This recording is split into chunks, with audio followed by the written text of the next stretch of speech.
Stepping into his manager's office, Stanley was once again stunned to discover not an indication of any human life. What could it mean, he wondered? Desperate for answers, he began turning the room over looking for clues that might unravel the situation. Until at last, Stanley was in such a rush to get through the story as quickly as possible, he didn't even have a single minute to just let the narrator talk. That kind of anxiety isn't healthy, so he relaxed for a few moments with some calming New Age music.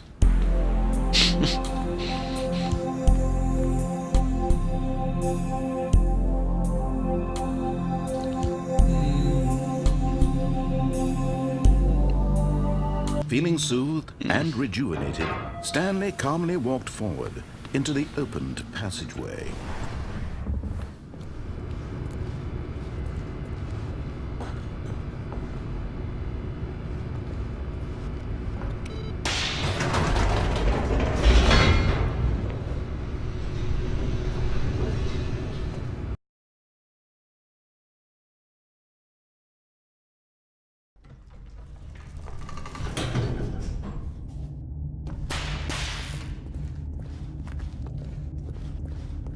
Stanley walked straight ahead through the large door that read Mind Control Facility. Although this passageway had the word escape written on it, the truth was that at the end of this hall, Stanley would meet his violent death. The door behind him was not shut. Stanley still had every opportunity to turn around and get back on track. At this point, Stanley was making a conscious, concerted effort to walk forward and willingly confront his death.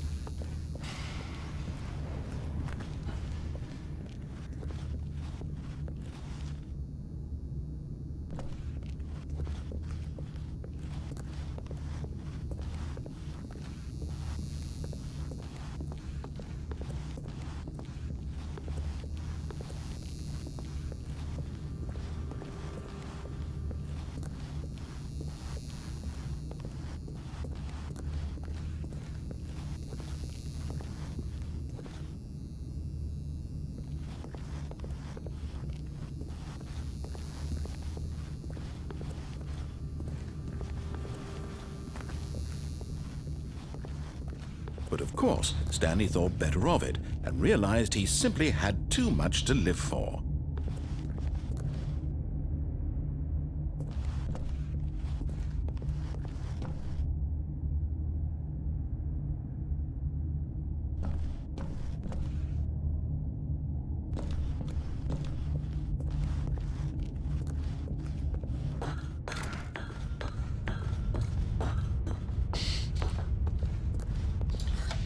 The lights rose on an enormous room packed with television screens.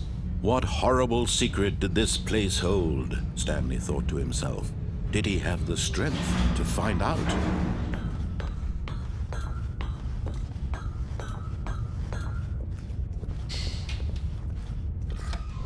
Now the monitors jumped to life, their true nature revealed. Each bore the number of an employee in the building, Stanley's co-workers. The lives of so many individuals reduced to images on a screen, and Stanley, one of them, eternally monitored in this place where freedom meant nothing.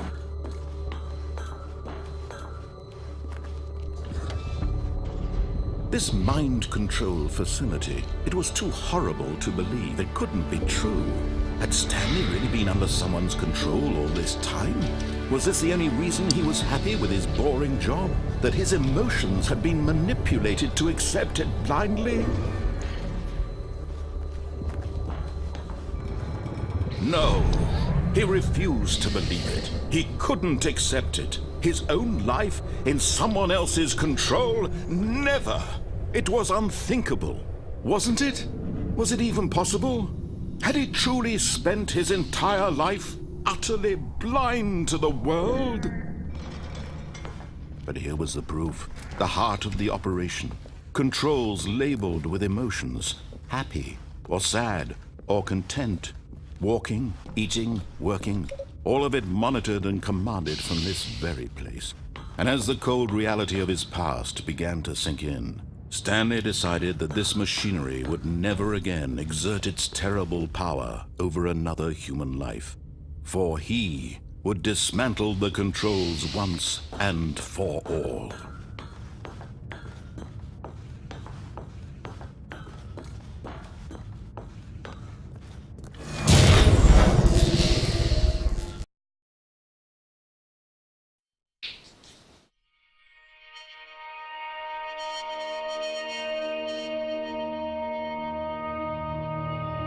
Blackness and a rising chill of uncertainty.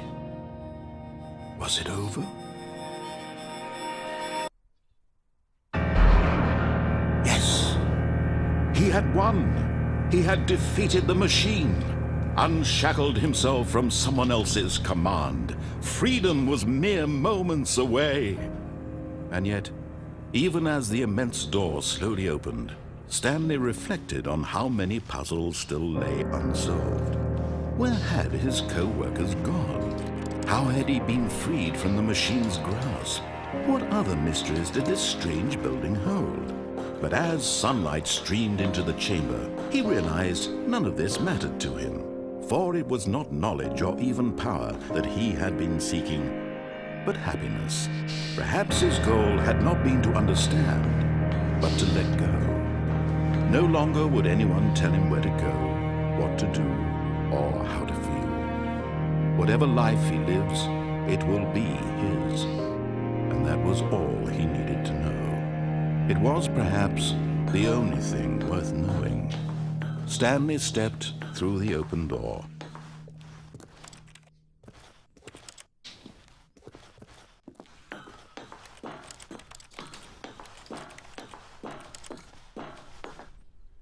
Stanley felt the cool breeze upon his skin, the feeling of liberation, the immense possibility of the new path before him. This was exactly the way, right now, that things were meant to happen. And Stanley was happy.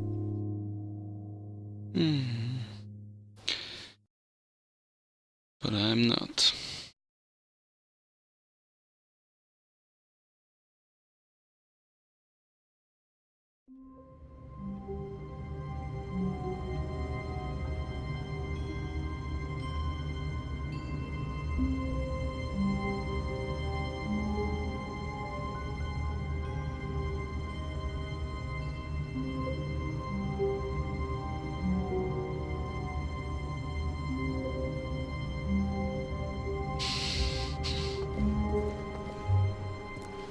A soft wind blew outside and perhaps rain started, and if it did, it stopped shortly after.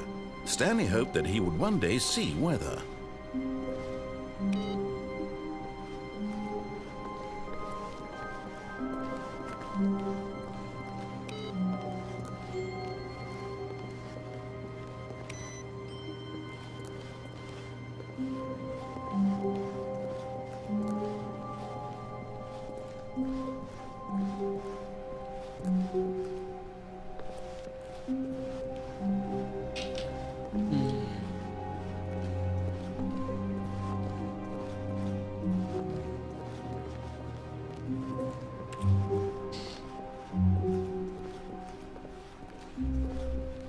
When Stanley came to a set of 2 open doors, he entered the door on his left.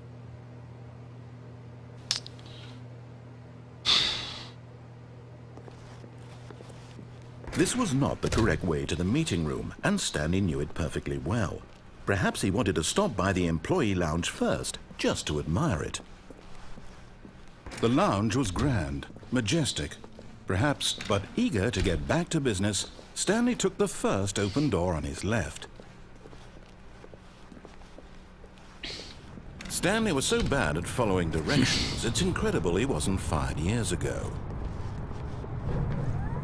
Look, Stanley, I think perhaps we've gotten off on the wrong foot here. I'm not your enemy, really. You are. I realize that investing your trust in someone else can be difficult, but the fact is that the story has been about nothing but you all this time. There's someone you've been neglecting, Stanley. Someone you've forgotten about. Please, stop trying to make every decision by yourself. Now, I'm not asking for me, I'm asking for her. This is it, Stanley. Your chance to redeem yourself, to put your work aside, to let her back into your life. She's been waiting. That's her, Stanley. You need to be the one to do this, to reach out to her. If you can truly place your faith in another, then pick up the phone.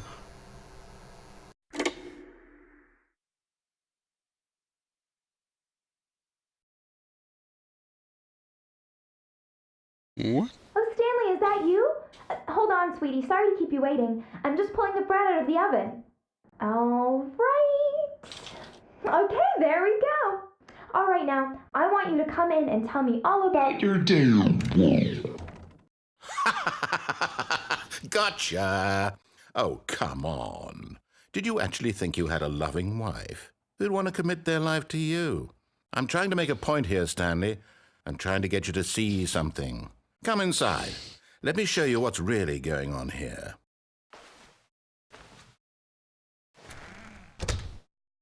This is a very sad story about the death of a man named Stanley.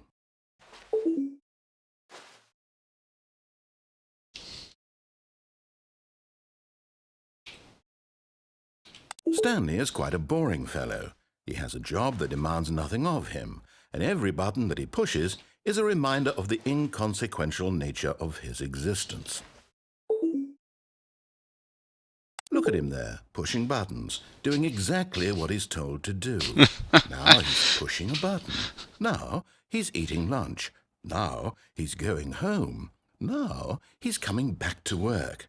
One might even feel sorry for him, except that he's chosen this life.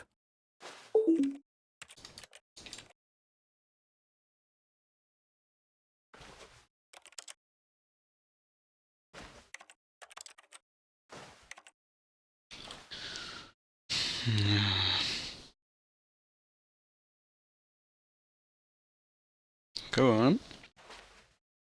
I don't push it. I don't press it. Nope.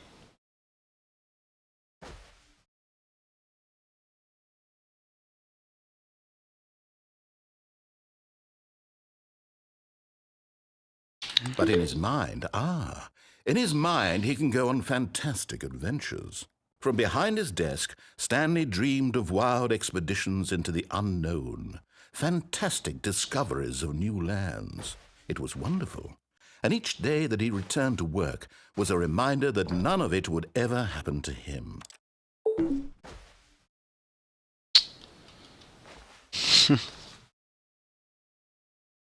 And so he began to fantasize about his own job.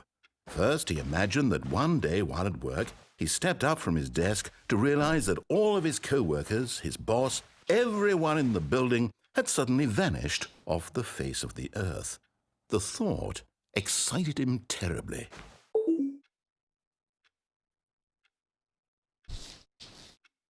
So he went further. He imagined that he came to 2 open doors and that he could go through either. At last, choice. It barely even mattered what lay behind each door. The mere thought that his decisions would mean something was almost too wonderful to behold. As he wandered through this fantasy world, he began to fill it with many possible paths and destinations. Down one path lay an enormous round room with monitors and mind controls.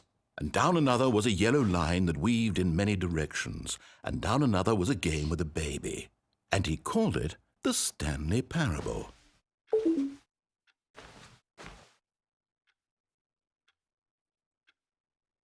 It was such a wonderful fantasy, and so in his head he relived it again, and then again, and again, over and over, wishing beyond hope that it would never end, that he might always feel this free. Surely there's an answer down some new path, mustn't there be? Perhaps if he played just one more time.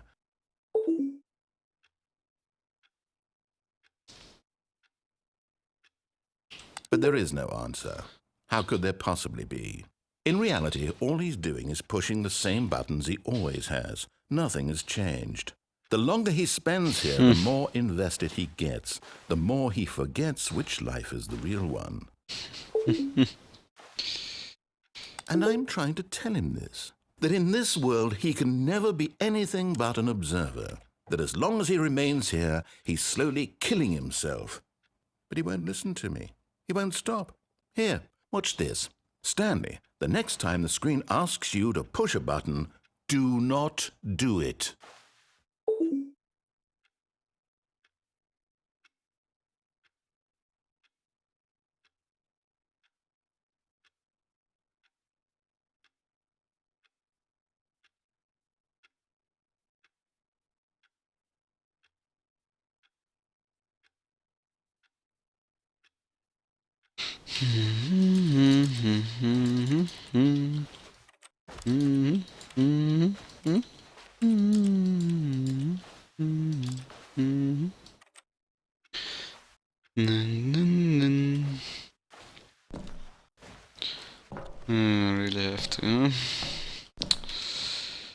I really have to push it.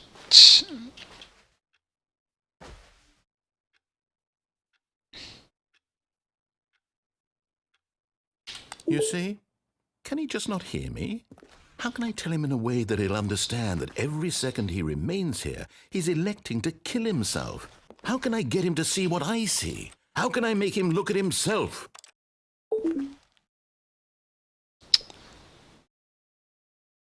I suppose I can't, not in the way I want him to. But I don't make the rules. I simply play to my intended purpose, the same as Stanley. We're not so different, I suppose. I'll try once more to convey all this to him. I'm compelled to. I must. Perhaps, well, maybe this time he'll see. Maybe this time. And I tried again, and Stanley pushed a button. And I tried again, and Stanley pushed a button. And I tried.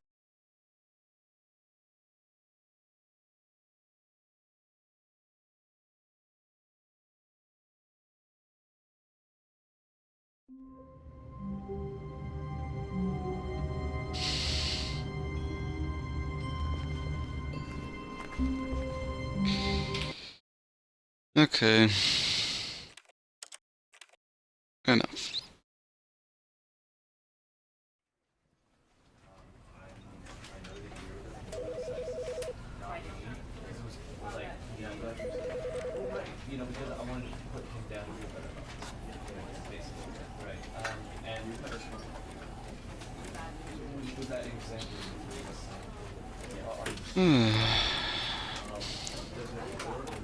Enough for today. Goodbye. See you next time.